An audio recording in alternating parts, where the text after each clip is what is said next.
Hi, Mark here for the Kensington Minute. With the monikers Dr. Death and the Mortician, he had few friends at the FBI where he worked.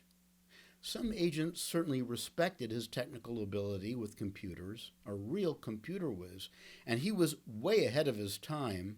However, unknown to his coworkers, this G-man was a traitor who betrayed secrets to the Soviet Union. In turn, those whom he betrayed to the KGB were imprisoned and often shot. But he was unmasked in 2001, tried, sentenced, and died in prison very much alone. So who was this most damaging spy? He was Robert Philip Hanssen, who began his career in 1976 after he dropped out of dental school.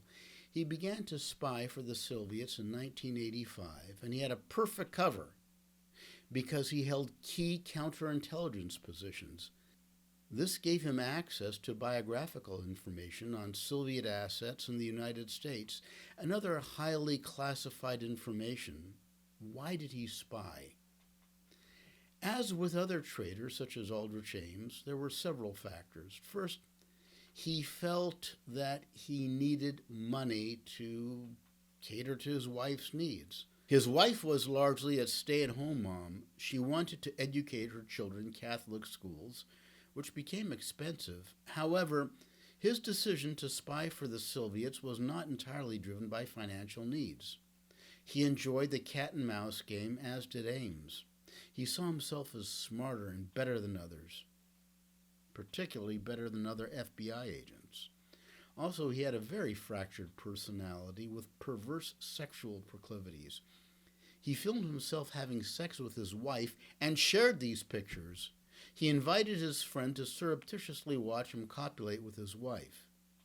He had a mistress of sorts. She was a local stripper on whom he showered gifts. Well, he had to do something with all the cash he received from the Soviets.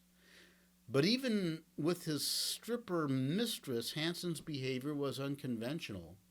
According to her, he did not make sexual advances.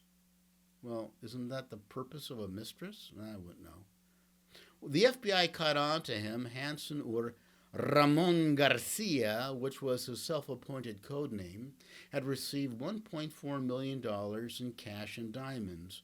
The FBI moved into a position where they could monitor him and where he could do little damage.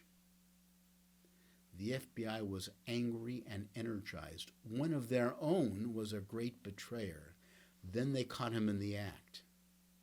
Hanssen pled guilty to 15 counts of espionage in 2001. He received a life sentence in prison and died there in 2023 at age 79. As for his treatment in popular culture, there were books and movies. The movie Breach was made in 2007. Master Spy, the Robert Hanssen story, stars veteran actors William Hurt, Mary Louise Parker, David Strayhorn, and Ron Silver. It's fine acting, as you would imagine, but it's an average movie, not a great movie. As with many other American spies who worked for the Soviets in the later Cold War period, Hanssen was largely amoral and egotistical. He hurt his family. Try to imagine what his poor children went through. As for his mistress, judging by the photograph, it's likely to assume that her stripping days are long over. One thing that sticks with me, when the FBI arrested him and slapped the jewelry on his wrists, he turned to the arresting agent and asked, "What took you so long?" Yeah, he was cocky, and it took the FBI, his colleagues, a while to catch him. But they caught him, and he died in a cage.